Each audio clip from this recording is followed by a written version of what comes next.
자, 한 명 잡아주세요. 우리 청이 아이스팩 넣어줘야 돼요. 하나, 둘, 셋. 저기 없는 거 같은데 저렇게 뚜렷한 거 보면 이거 한번 치우고 또 네. 깔까요? 아, 네. 한 번. 근데 여기 만질 때는 좀 아파하거든요.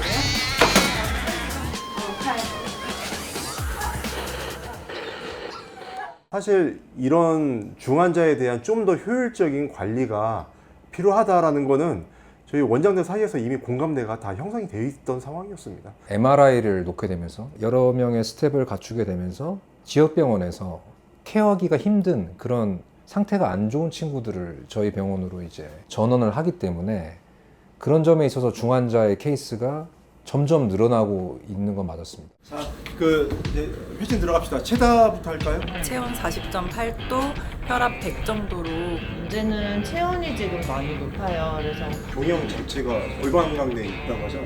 확인해보니까 우측 전제 교상 확인되었고 자꾸 눈에 파이브로시스 생기고. 지금 어제 퇴원했을 때 계속 물리진 않았는데 아이가 수치하면서 계속 물렸어요. 검사 결과 상으로는 상고없기 그래서 저희가 이 부분을 제대로 이제 케어할 수 있는 응급 중환자과 전공의 선생님들이 진료를 하고 있습니다.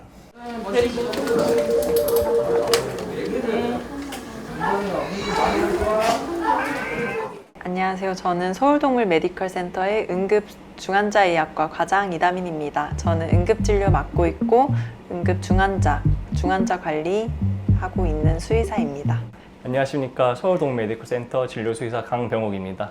저는 여기에서 이다민 과장님과 함께 응급 환자, 중환자 환자 관리 받고 있고 또 여러 내과 진료 맡고 있습니다. 이제 여기에서 처음 만난 건 아니고 사실 건대 응급과에서 같이 일을 했었어요. 네, 같이 공부도 하고 진료를 봤었기 때문에 어느 정도 손발은 잘 맞는 편이고 이제 응급진료가 왔을 때는 중요한 게 환자의 응급 초기 안정화가 필요하고 그 다음 보호자님 문진이 필요해요. 근데 혼자 이걸 다 처리하기에는 두 개 동시에 할 수가 없잖아요. 그래서 저희는 팀이기 때문에 응급 환자가 왔을 때 주치의가 문진을 빠르게 하고 남은 한 명이 환자의 안정화 그리고 바이탈을 체크합니다.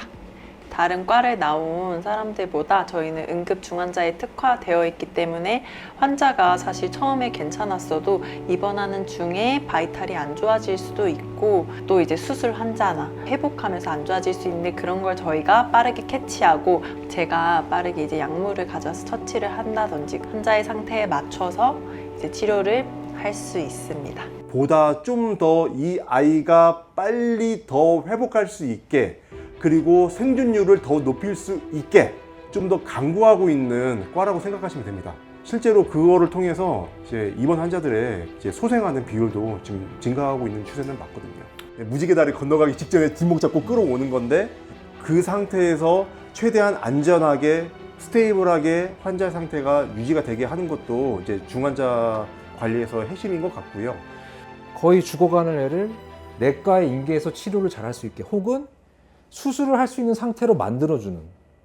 일단은 저희 병원의 경우 이제 이 경기 광주권에서 이제 2차 지역 병원을 해가지고 좀 여러 분과도 많고 하다 보니 이제 지역 병원에서 이제 좀 중환자 혹은 조금 고난도적인 수술 필요한 경우 이제 여러 지역 병원에서 저희 병원에서 리퍼를 해주시는 상황이고요. 대학병원에서도 주로 지역병원의 리퍼 진료를 위주로 봤었기 때문에 여기서도 이제 다른 병원에서 의뢰를 주시면 그 케이스를 주로 진료 보는 것 같습니다.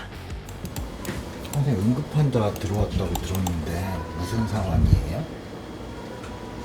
지금 지역병원에서 고양이 개구호흡으로 의뢰 주신 상황이고요. 체다는 이제 지역병원에서 기침이라고 진단을 받고 약을 먹고 집에서 모니터링 하던 중에 개구호흡이 보였어요. 네, 입 크게 벌린지 봐주시고. 크게요? 네. 그리고 혀 파래지는지 네. 봐주세요. 네.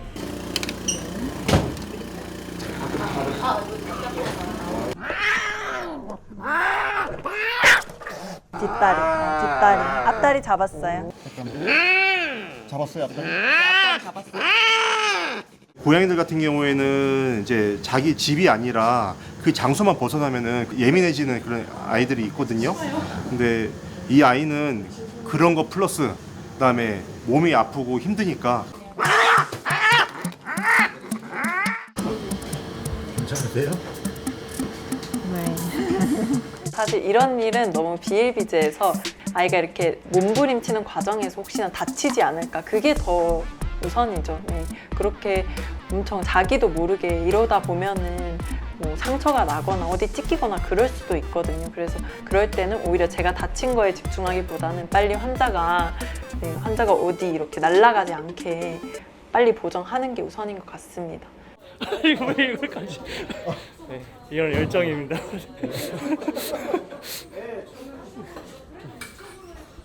아니 저는 약속해요. 지금 약속해요.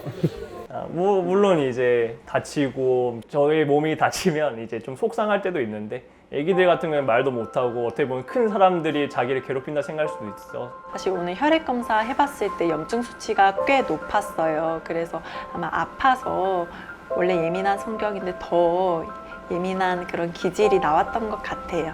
우선은 오자마자 산소 처치 진행했고 산소 처치와 함께 진정제 투여했고 그러고 나서 개구호흡 양상은 확실히 좋아졌습니다. 응급 상황에 맞춰서 빨리빨리 처치를 진행하지만 그래도 아이가 예민한 성격일 때는 진정제를 투여하고 어느 정도 기다려주는 것도 필요해요. 그래서 아이 성향에 맞추어서 그런 응급 처치를 진행하고 있고요. 일단은 기침하는지 잘 봐주셔야 되고 개구호흡 하는지 잘 봐주세요.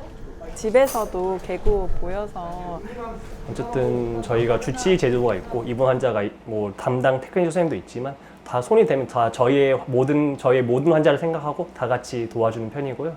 그러다 보니까 저희도 편하게 도와주고 또한 저도 제 환자가 아니어도 다 편하게 도와주는 분위기라 보입니다.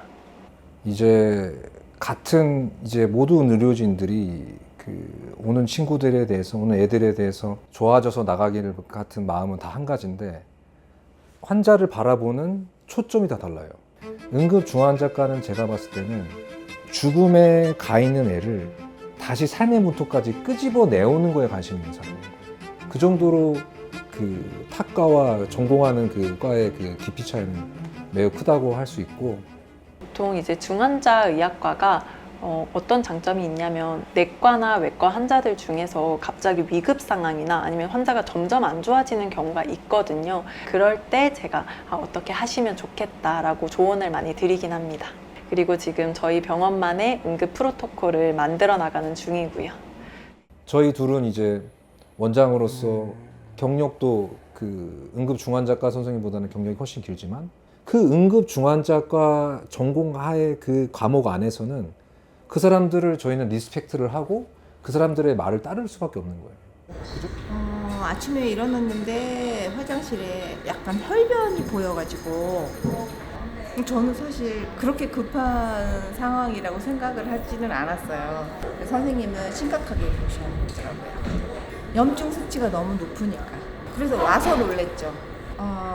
퇴원은 3일 전에 했고요. 이제 오늘 수치 마지막으로 확인한다고 해서 왔는데 완전 정상으로 와서 이제 치료가 완료됐어요.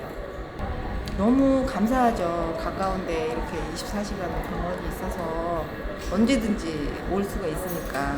그리고 뭐 면회도 수시로 잘 되고 그래서 너무 좋아요. 선생님도 너무 친절하게 해주셔가지고. 네, 구름이 보호자님 맞으시죠? 여기 서울동 메디컬 센터예요. 네네, 오늘 면회 아직 안 오셔가지고 일단 전화로 구름이 어땠는지 좀 전달드리려고 전화 드렸어요. 여기 잘 있어요. 사실 이제 자기 집처럼 잘 있긴 있어요. 예. 네. 보호자님들이랑 통화 좀 자주 하시는 편이에요? 뭐 가능하면 오전에 뭐 한번 결과 나오면 말씀드리고 집 가기 전에 그래도 제가 역량이 되면 전화는 드리고 가려고 노력하고 있습니다. 예. 일단 이렇게 맡겨주시고 이렇게 저희 병에 믿고 맡겨주셔서 전화 안 오면 애기가 어땠는지 밥 잘 먹고 있는지 모르니까 그래도 한 번씩 이렇게 전화 드리고 상태 어땠는지 이렇게 말씀드린 편입니다. 애들이 이제 호흡이 안 좋거나 혈압이 정말 낮아가지고 이제 죽어가는 상황에서도 그러니까 결국 위중한 상황이잖아요. 그럴 때 이제 저희가 한 처치로 인해서 애들이 좀 더 안정화되고 좀 살아가면서는 이제 조금 뿌듯함을 느낄 때도 있고 그럼에도 불구하고 안 좋은 경우도 많은데 그럴 때는 사실 많이도 속상도 하기도 한 것 같습니다. 예. 저도 제 강아지를 응급한 상황에서 잃은 적이 있어요. 그때 이제 초기 대응을 잘 했더라면 사실 살 수 있었겠다는 생각이 계속 들더라고요. 그래서 그때 아쉬움에 이 과를 오게 됐는데 이제 계속 공부하면 공부할수록 이제 이렇게 응급할 때 이렇게 처치해서 환자가 잘 나아서 퇴원해서 가는 모습을 보면 정말 뿌듯합니다. 관련 전공 선생님이 한 분 오시면 그 필요한 장비들이 이제 병원에 없던 장비들이 빠바바박 생겨요. 이렇게. 사실 뭐 병원 비용 부담이죠. 당연히 저희도 뭐 삶을 영위하고 뭐 이제 뭐 또 돈을 버는 그런 행위는 맞긴 하지만 궁극적으로 저희가 이제 수의사가 되었고 저희가 수의사로서 좀 해결하고 싶은 어떤 이상향이 있지 않겠습니까? 저희들도 이제 죽을 애가 살아서 나가고 할 때 거기에서 얻어지는 어떤 그 쾌감이 모르겠어요. 다른 사람은 모르겠는데 제 개인적으로는 저한테는 직업적인 자부심이 느껴지고 특히 이런 병원에서 일하다 보면은 삶과 죽음을 계속 맞닥뜨리게 되는데 거기에 있어서 저희는 죄책감이 계속 있는 것 같아요. 그게 의학적으로 소생이 힘든 환자라도 계속 생각이 나는 거죠. 100명이 잘못됐다고 하면 한 명이라도 이렇게 데려올 수 있다면, 삶으로 데려올 수 있다면 저는 그거는 대단히 가치 있는 일이라고 생각하거든요. 그래서 저도 그런 마음에서 응급 중환자 의학과가 있으니까 그런 응급 상황에서 와서 아이들이 초기 대응을 잘해서 살아서 나갔으면 좋겠습니다.